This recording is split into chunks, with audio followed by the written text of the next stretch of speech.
Right now at 6, a post-storm plan for hundreds of Portland students takes shape as some parents' patience starts to wear thin. We just want to know what we can do to help get our kids back in the physical classrooms.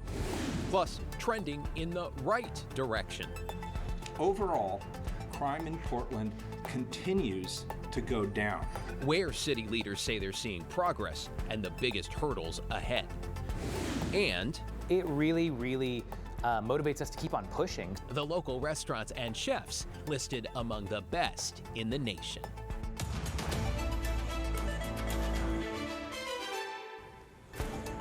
Thanks for joining us at 6. I'm David Molko. We begin with almost 1,000 Portland public school students still out of class because of last week's winter storms. And while a plan is coming together, so far it seems it's lacking specifics and some might say urgency. Thomas Schultz joins us live at Portland Public District offices. So Thomas, do we have an update? Well, we have some information. We don't know the full story yet, David, though Portland Public Schools is looking for a spot somewhere on a district building for students at Robert Gray Middle School and Markham Elementary. Now, parents are relieved that this is finally happening, though they say it's taken far too long. 1 plus 5 equals 6. All week long, parents like Jennifer Crow have tutored their kids using workbooks while their schools are closed. This school year's been a disaster. I mean, what school year? Crow's daughter is a first grader at Markham Elementary, which was heavily damaged in winter storms. PPS says at Markham and Robert Gray Middle School, asbestos was disrupted from burst pipes. There's severe water damage at both too, leaving the schools unusable until mid-February. Our focus has been twofold: to relocate students to one of our existing school buildings, or if necessary, relocate to a third-party site. At a Tuesday night board meeting, district administrators say they will likely house around 900 students at different PPS buildings until the two schools are repaired.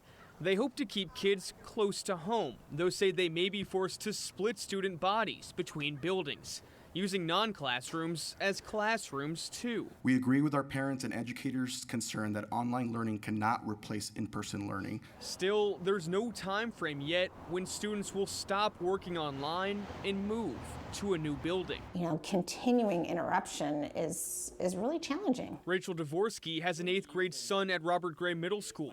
She says it's taking the district too long to find a new place for kids. Things happen to buildings, and it would be nice to see the PPS have just some framework. Parents say a lack of communication from PPS about what's next is frustrating too. I wonder about it because it's not at all clear. All the while, missed school days continue to rack up. They've now been out for 5 weeks.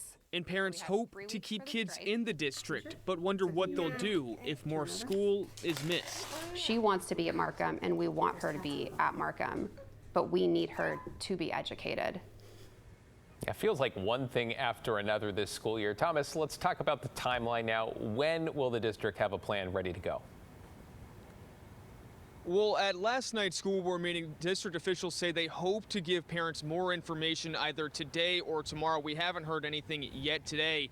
We did speak to some parents today who do hope their students are back in class next week. Yeah, Thomas Schultz in North Portland tonight. We will see. Thanks, Thomas.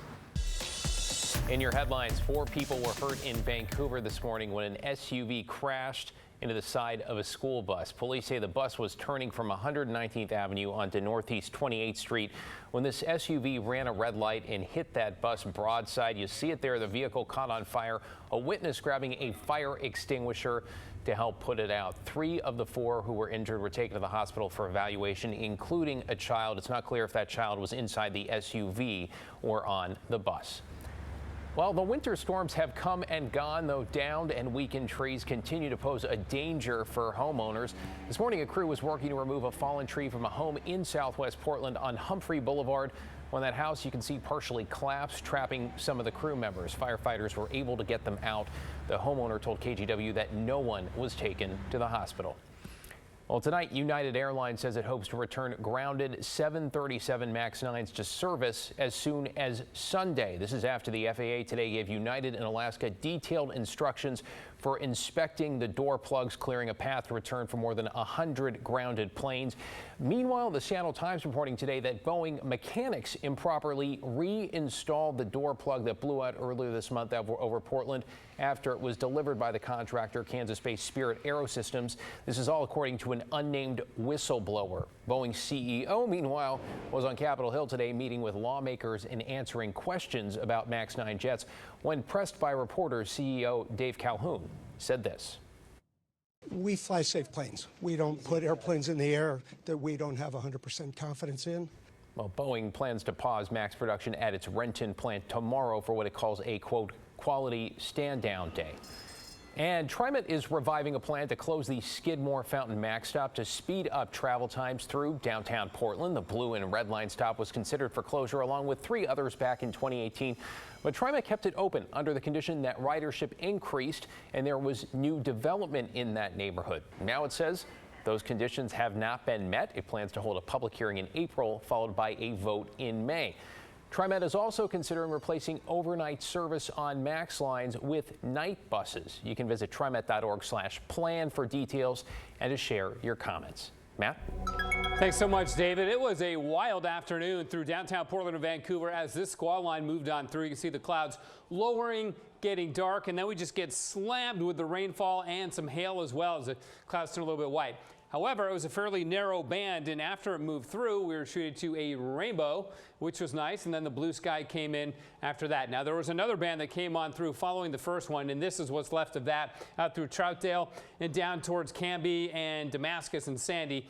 Not as intense as the first one, but still, it's been producing some pretty good rain there. It's now east of Salem, out by Silverton and Staten, and then another batch of showers moving on shore up around Astoria, and there are some lightning strikes offshore, too. So you folks on the coast, look out over the ocean, you might see a flash of light there. Likely not going to get any more lightning strikes on shore, but there could be a few right around the beach. So interesting for sure this evening. The showers will be decreasing. We'll get some breaks tomorrow. Still a few showers, but some breaks. That's the dry-ish day. And then an atmospheric river will bring heavy rain as we go into Friday. It's aimed right at the northwest. It recedes southward a little bit. We'll see what happens after that, but definitely some warm weather on the way, too. David? Yeah, it sounds like a lot to watch. Thank you, Matt.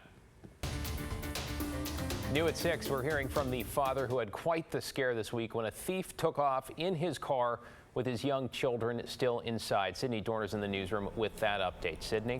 David, those kids who are 9 and 11 years old are safe. Their father is so thankful and proud of the way they handled the situation. He spoke with us this afternoon, but didn't want to reveal his identity. He was picking up his daughter from school in North Portland Monday. He left his 2 boys in the car and says he was gone for less than a minute. That's when he saw a woman who'd been sitting on the side of the street get into his car. He tried to grab her and get her out, but she took off before he could. Didn't care if I didn't get the car back or, you know, I just wanted to have my kids with me back in my arms, and you know, those were like the longest 20 minutes. The boys were able to jump out of the car when it was at a stoplight in Northwest Portland. They then flagged down a bystander for help, calling 911. Police caught up with the suspect after a chase up I-5 into Vancouver. The suspected thief is now charged with kidnapping, robbery, and attempting to elude police. Back to you, David. Yeah, just glad everybody is okay there. Thank you, Sydney. Let's talk about crime. Portland's mayor and police chief got together today to talk about it and why they say they've seen progress, at least, when it comes to keeping people safe. As Blair Best reports tonight, while both acknowledge they have much more work to do, there's new optimism, more positive change is coming. From the outside, this staple of downtown Portland resembles a city on the mend. Portland Outdoor Store? The Portland Outdoor Store. It's been around for a century. And it's got a lot of history, and a lot of the community really likes coming into here. And its staff has witnessed the ups and downs of Portland in recent years. I mean, we had a whole street of campers on the side of our store for 6 months. Oh, we're all set up and ready to go.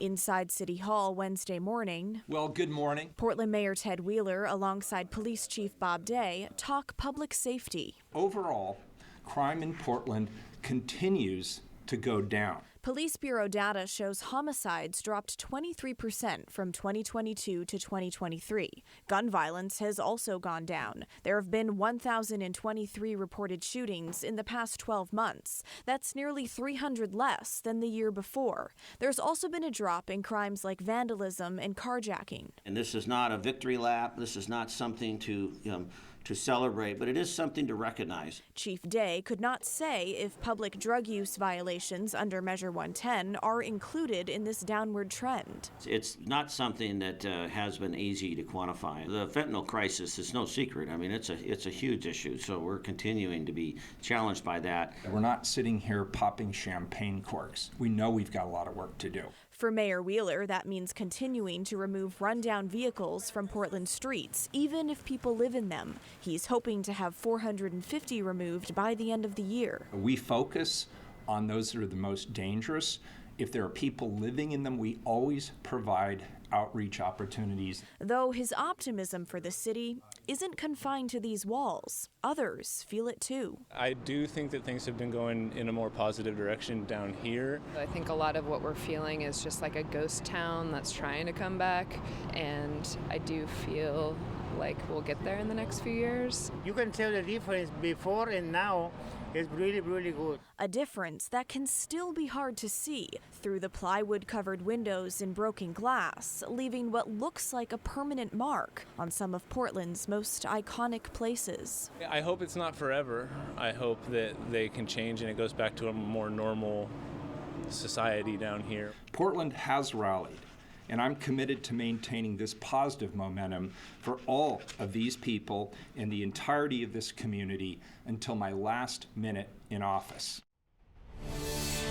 Now, also worth noting here, the city's first large sanctioned campsite for homeless people in Southeast has placed nearly 100 people in permanent housing since October.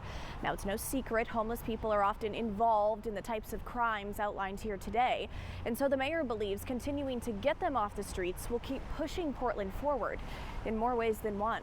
David? Yeah, one step at a time. Blair Best live outside City Hall tonight. Thank you, Blair.